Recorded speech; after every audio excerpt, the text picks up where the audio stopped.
এর পক্ষে হাঁ ভোটে ভোট দিয়েছেন 4,80,74,429 জন। গণভোটে হ্যাঁ ভোট বিজয়ী হয়েছে। এর মধ্য দিয়ে রাষ্ট্রের কাঠামোগত সংস্কারের পথ আনুষ্ঠানিকভাবে উন্মুক্ত হল। জুলাই জাতীয় সনদে প্রস্তাবিত সংবিধান সংশ্লিষ্ট সংস্কারগুলো এখন বাস্তবায়নের চূড়ান্ত ধাপে প্রবেশ করছে। বিশ্লেষকরা বলছেন, এই ফলাফল বাংলাদেশের শাসন ব্যবস্থায় বড় ধরনের পরিবর্তনের সূচনা করতে পারে। বর্তমান সংবিধান অনুযায়ী দেশের নির্বাহী ক্ষমতার প্রায় সবটাই প্রধানমন্ত্রীর হাতে ন্যস্ত। প্রধানমন্ত্রী ও প্রধান বিচারপতি নিয়োগ ছাড়া রাষ্ট্রপতিকে অধিকাংশ ক্ষেত্রেই প্রধানমন্ত্রীর পরামর্শ অনুযায়ী কাজ করতে হয়। কিন্তু প্রস্তাবিত সংস্কার কার্যকর হলে এই কাঠামোয় উল্লেখযোগ্য পরিবর্তন আসবে। প্রধানমন্ত্রীর একচ্ছত্র ক্ষমতা কিছুটা সীমিত হবে এবং রাষ্ট্রপতির ক্ষমতা নির্দিষ্ট কিছু ক্ষেত্রে বাড়বে। সংস্কার প্রস্তাব অনুযায়ী মানবাধিকার কমিশন, তথ্য কমিশন, প্রেস কাউন্সিল, আইন কমিশন, বাংলাদেশ ব্যাংকের গভর্নর এবং এনার্জি রেগুলেটরি কমিশনের মতো গুরুত্বপূর্ণ প্রতিষ্ঠানে রাষ্ট্রপতি নিজ এখতিয়ারে নিয়োগ দিতে পারবেন। এসব নিয়োগের ক্ষেত্রে আর প্রধানমন্ত্রীর পরামর্শ বাধ্যতামূলক থাকবে না।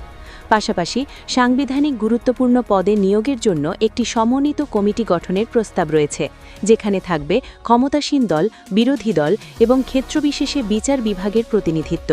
এর লক্ষ্য রাষ্ট্রীয় প্রতিষ্ঠানে ভারসাম্য ও জবাবদিহি নিশ্চিত করা। গণভোটে হ্যাঁ জয়ী হওয়ায় এখন আগামী জাতীয় সংসদ হবে দ্বিকক্ষ বিশিষ্ট, অর্থাৎ নিম্নকক্ষের পাশাপাশি গঠিত হবে উচ্চকক্ষ। উচ্চকক্ষ গঠন করা হবে আনুপাতিক প্রতিনিধিত্ব বা পিআর পদ্ধতিতে।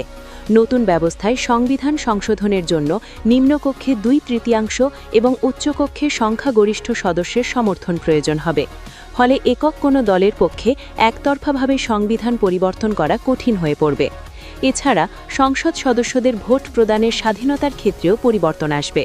দলীয় সিদ্ধান্তের বাইরে গিয়ে ভোট দেওয়ার যে সীমাবদ্ধতা এতদিন ছিল, সেটি কিছুটা শিথিল করার প্রস্তাব রয়েছে। এতে আইন প্রণয়ন প্রক্রিয়ায় সংসদ সদস্যদের ব্যক্তিগত মতামত প্রকাশের সুযোগ বাড়বে বলে মনে করা হচ্ছে। এই সংস্কার প্রক্রিয়ার সূচনা হয়েছিল জুলাই গণঅভ্যুত্থানের পর। আওয়ামী লীগ সরকারের পতনের পর 2024 সালের 8 অগস্ট অধ্যাপক মোহাম্মদ ইউনূসের নেতৃত্বে অন্তর্বর্তী সরকার দায়িত্ব গ্রহণ করে। দায়িত্ব নেওয়ার পর সরকার রাষ্ট্রের বিভিন্ন ক্ষেত্রে সংস্কারের অঙ্গীকার করে। সেই লক্ষ্যে 2024 সালের অক্টোবরের প্রথম সপ্তাহে সংবিধান, নির্বাচন ব্যবস্থা, বিচার বিভাগ, দুর্নীতি দমন কমিশন, পুলিশ ও জনপ্রশাসন এই 6 খাতে সংস্কার কমিশন গঠন করা হয়। পরে আরও কয়েকটি খাতে সুপারিশ দেওয়ার জন্য কমিশন গঠিত হয়। প্রথমে গঠিত 6টি কমিশনের সুপারিশ থেকে 167টি প্রস্তাবকে গুরুত্বপূর্ণ হিসেবে চিহ্নিত করা হয়। রাজনৈতিক ঐক্যমত গড়ার লক্ষ্যে গত বছরের 15 ফেব্রুয়ারি জাতীয় ঐক্যমত কমিশনের কার্যক্রম শুরু হয়। 30টি রাজনৈতিক দলের সঙ্গে দীর্ঘ আলোচনার পর 84টি প্রস্তাবে ঐক্যমত প্রতিষ্ঠিত হয়। এসব প্রস্তাব নিয়ে তৈরি হয় জুলাই জাতীয় সনদ।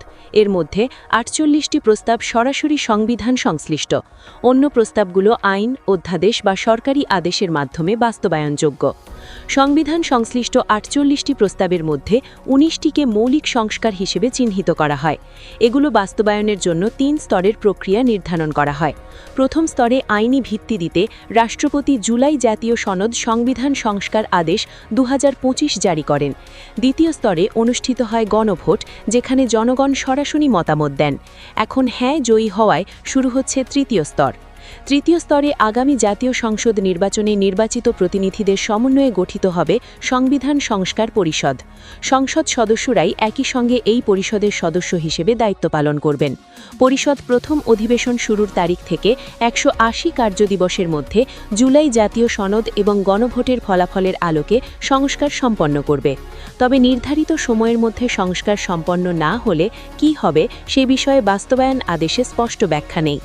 সংস্কার প্রস্তাব অনুযায়ী একজন ব্যক্তি জীবনে সর্বোচ্চ 10 বছর প্রধানমন্ত্রী পদে থাকতে পারবেন।